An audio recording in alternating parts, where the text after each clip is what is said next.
Okay, next up is PlanIT Impacts. Here we go. Hello, everybody. So this weekend has been so exciting for me. I'm Dominique Davison. I'm principal at DRAW. It's an architecture and urban design firm here in Kansas City, Missouri. That's architecture building, not architecture.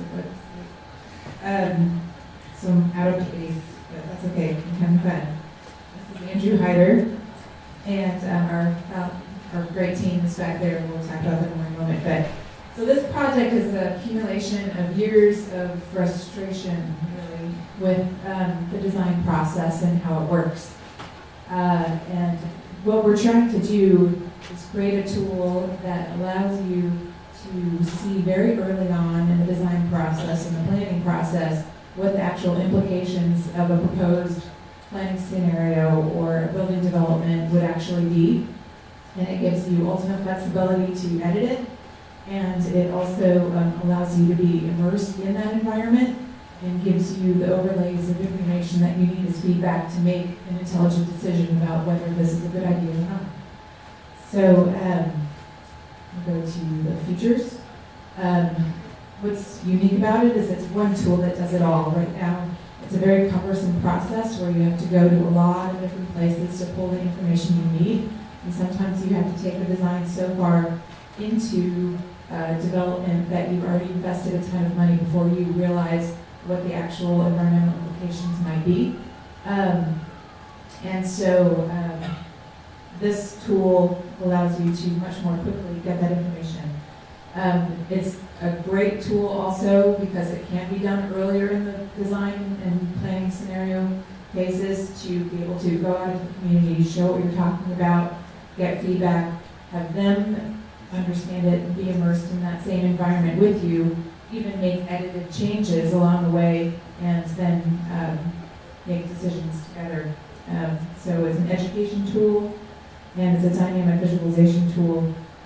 We've pulled in GIS data. We have soils, hydrology, bikeways, employment figures, sidewalks, watersheds, streams, public transportation, all pulled in from GIS as layered information. And then that also helps in generating life cycle costs. So developers and owners want to know, what is this going to mean to my bottom line? And this tool needs to be able to provide them what that's going to be.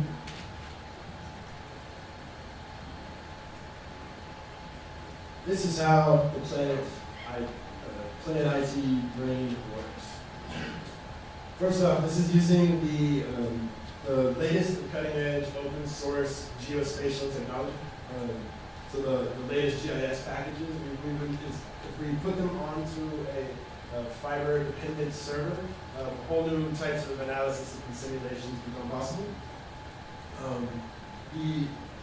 The way that this differs from a typical GIS platform is normally you have to go out and find all of the data that you need, and you have to pull it in, and you have to clean it up and get it ready for the project that you want to do.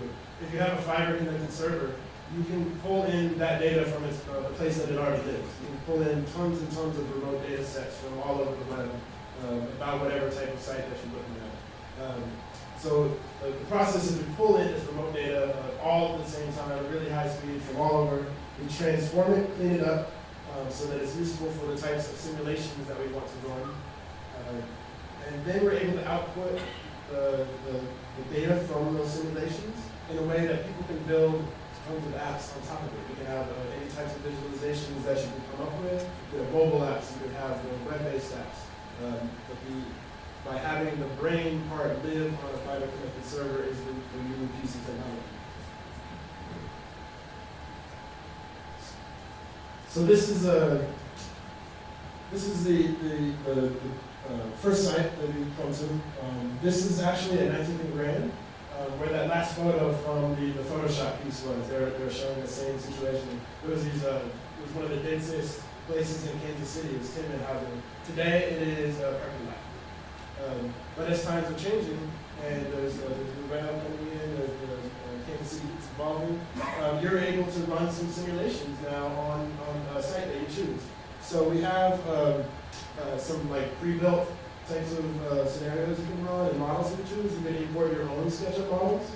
You can choose the location that you want to put in.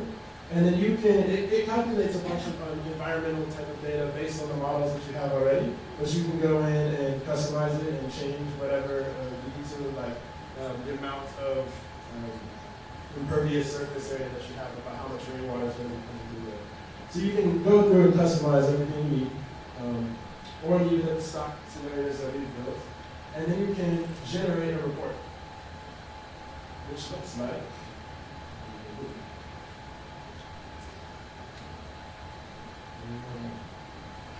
there we go. Kansas City. So your own custom SketchUp model. Zoom in, you can explore, you can see how it relates to the site around you. And then we have a bunch of other beautiful data visualizations that you can run based on the stock data or there's custom data that you put in from water usage, stormwater, greenhouse gas, density, transportation, like lots of pre-built stories, but it's built in a modular way so that you can go in and add your own types of stories that you want to tell. So we help you tell stories about your neighborhood. We try to make it really easy and the least amount of work that you need to do. But it can get really, we've taken away some of the complication away from the professional planners, and we have to deal with incredibly large, complex data sets, such as the soil composition and hydrology for Kansas City.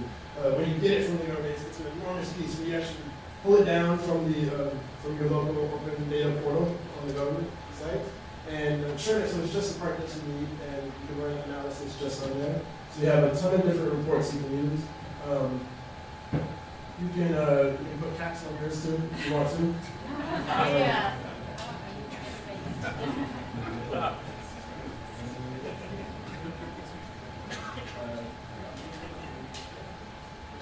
Yeah, here's our team. So I just wanted to thank everybody who participated.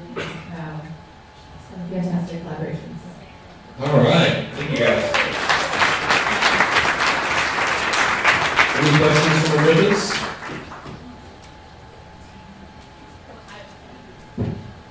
I obviously have a little bit of a bias coming from an architecture and planning background, but maybe talk a little bit about how you think the average community member might interact with this data versus the planners and the designers that are trying to create the simulations for their own decision making. Right, so we talked about the operability and how to create a kind of higher end usage, which would be the design professionals, and then having also like the pull down menu option where you could have a high school student going in there who's trying to learn about our values or something like that, and then they could run simulations based on that too. So the idea is to make the user interface very, very easy. And SketchUp is a 3D tool that it's amazing how many people have trained themselves how to use it, and so that's why we thought that would be a great platform as a way to plug in. But so yeah. Okay, any other questions?